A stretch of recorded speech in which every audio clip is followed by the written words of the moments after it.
Kondisi terakhir pengungsian di Rafah Gaza dan wilayah lain semakin memprihatinkan.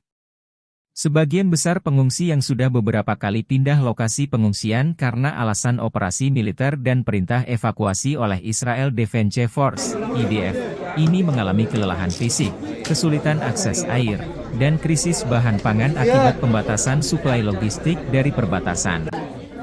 Selain itu, banyak dari mereka juga menderita sakit dan luka-luka.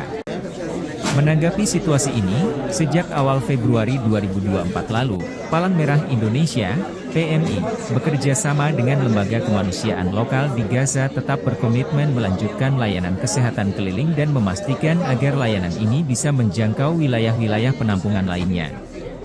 Usai memimpin rapat terkait kelanjutan misi kemanusiaan di Gaza Palestina, Kamis 13 Juni 2024, Ketua Umum Palang Merah Indonesia, Jusuf Kalla menyatakan, dalam misi kemanusiaan di Palestina ini, selain membantu penyediaan kebutuhan dasar pengungsi, PMI juga berfokus pada layanan kesehatan, layanan dapur umum dan juga penyediaan air bersih.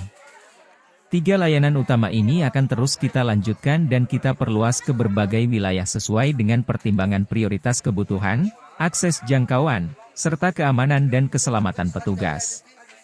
Lebih lanjut JK menjelaskan, layanan kesehatan keliling dilaksanakan dengan perhitungan yang sangat hati-hati. Selain memperhitungkan akses masuk lokasi, relawan PMI harus mempertimbangkan jaminan maupun keselamatan dan keamanan personil. Kami tidak ingin tim medis kita menjadi target serangan.